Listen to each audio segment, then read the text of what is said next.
Welcome back, guys. It's Dr. Somji. I always look at my social media platform and think about what are the most popular videos.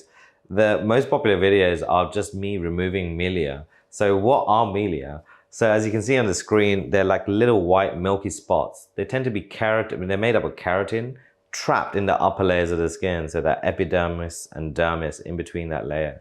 So they appear most commonly actually around the eye area. You can see them even in childhood. So in newborn babies, you tend to see those little white milk spots. For some reason in kids, they're called milk spots. In adulthood, we call them milia. But in childhood, they tend to just fade away. So if your children have them, don't start poking and prodding and trying to remove them. That's not a good idea. They go in 99.9% of kids. But in adulthood, they tend to stay for a long period of time. So I'm going to talk to you about some of the ingredients that you can use in skincare to help reduce milia and even remove them, and also some of the treatments that you may need to have to help with this process as well.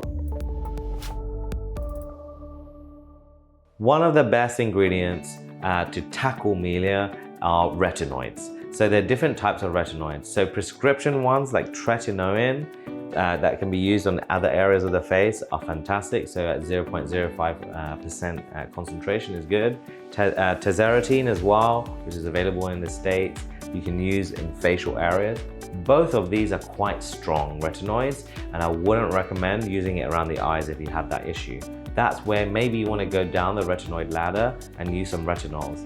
For example, the Inky list has a specially designed retinol eye cream, which is actually fantastic for that area. If you're going to be using retinol around that area, maybe you want to use some encapsulated retinols that will help just resurface and exfoliate the skin so that you get down to that base of milia, and also it can help reduce the appearance of milia as well. In terms of acids that you want to use in the skin, things like salicylic acid are good. So if you're looking at your washes, salicylic acid, lactic acid, and possibly some glycolic acid.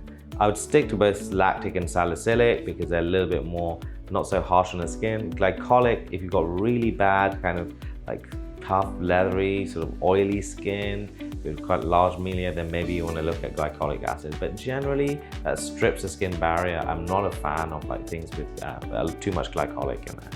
When you're going into the clinic, you can have these type of chemical peels. So salicylic acid is great just to remove that epidermis, just help almost like kind of like open up that area so you can gently extract. Hydrofacials are fantastic because they just fire these small amounts of acids in liquid form to the surface of the skin, and then also have a vacuum suction at the same time. So you're almost like just gently sanding the surface of the skin, and then you're also vacuuming the milia out, and sometimes they come out really quite nicely as well. So if you've got it in delicate areas around the eye area, I'd always visit clinic to remove them because you end up with a lot more scarring. In terms of things that you can use on the skin, well, you know, if you want to treat this at home, then using things like CeraVe's SA smoothing lotion, smoothing cream are great options because it's got salicylic acid in there, prevents buildup of milia. Also, the reason why we tend to get it more around the eye area is two things. A, the skin is a lot thinner, and B, people put a lot of coverage. So if you've got dark circles,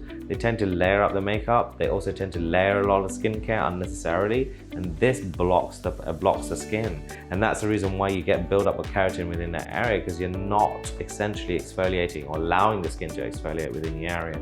So don't build up the makeup because that's one of the biggest causes of milia around the eyes.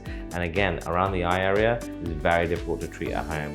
To prevent, like I said, encapsulated retinols, using those acids that we've mentioned as well. But really, most things around the eyes, yes, we would need to lance that area in clinic, as you see in some of the videos, and then slowly take out the contents of the milia, the keratin.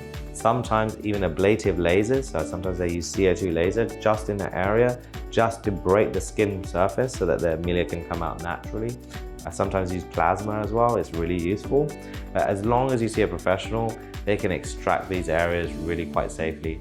Around the eyes, like I said, it may take 1 or 2 goes just to really kind of get rid of those milia. But once you get rid of them, then you can maintain with the stuff at home. If you have any questions about what to use around the area, then just let me know.